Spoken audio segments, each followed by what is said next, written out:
发现了一个托普的技术习惯，原来他在比赛中挨的那记肘击并不是被结实打中的。昨天找到了高清资源回放，托普在奥利维拉第一次突进的时候就已经做了前手拍击，他把奥利维拉这个肘击打得向下歪了一点。我说这个肘击动作怎么看起来有点怪呢？拍掉这个肘击就卸掉了一部分的力道，而且这个肘击还带着托普的手掌往前冲，肘尖并没有直接打到托普的下巴上，手指头也挡住了一部分冲击力，这也解释清楚了托普为什么一点也没晃。至于奥利维拉的眉弓是怎么开的还是不清楚啊，托普这个后手也没打实在，打完这个后手也没有飙血。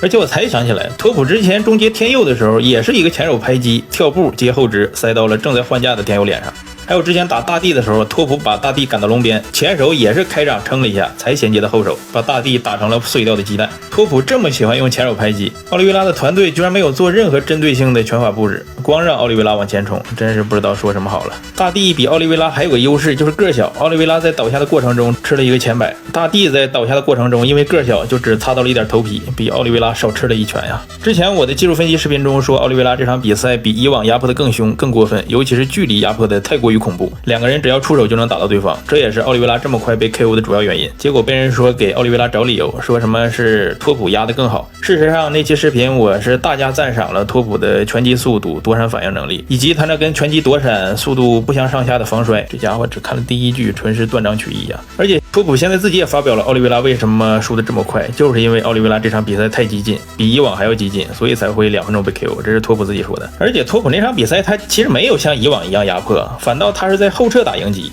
他自己赛后也说，奥利维拉就是因为不会后撤打迎击呀。有3个最明显的例子，一是托普每次被箍颈之后，他的反应都是迅速推开，不是在原地停留换拳。其实赛前我以为他是不触奥利维拉内围的，我以为他会迅速在内围用勾摆或者肘击去反攻呢，结果他连续被箍颈2次，反应全是迅速推开后撤，完全不跟奥利维拉打内围。这是第一个例子。第二个就是奥利维拉连续用了2个前簇和正蹬，都只蹬到了托普的小臂。按理来说，如果托普用以前的风格往前顶着打，奥利维拉那么长的腿是完全能够蹬中托普的，因为托普之前打大地和天佑在前压的过程中都吃了不少腿法，就是因为他一直往前压迫，不好闪躲腿法嘛。但这一场托普明显是在后撤反击，所以导致奥利维拉的直线腿法以及那个超远距离的上勾拳都没有命中，这是托普第2个后撤的例子。还有一个最明显的就是托普这次2分钟的比赛里没有打出过一个身体爆杆拳。以往的比赛中他为什么能打出那么多的爆杆拳，就是因为他向前顶着，把对手顶在龙边之后，让对手没有后撤的地方，可以让他的爆杆拳舒舒服服的捅到对方身上。而这场比赛他完全没有向前压迫，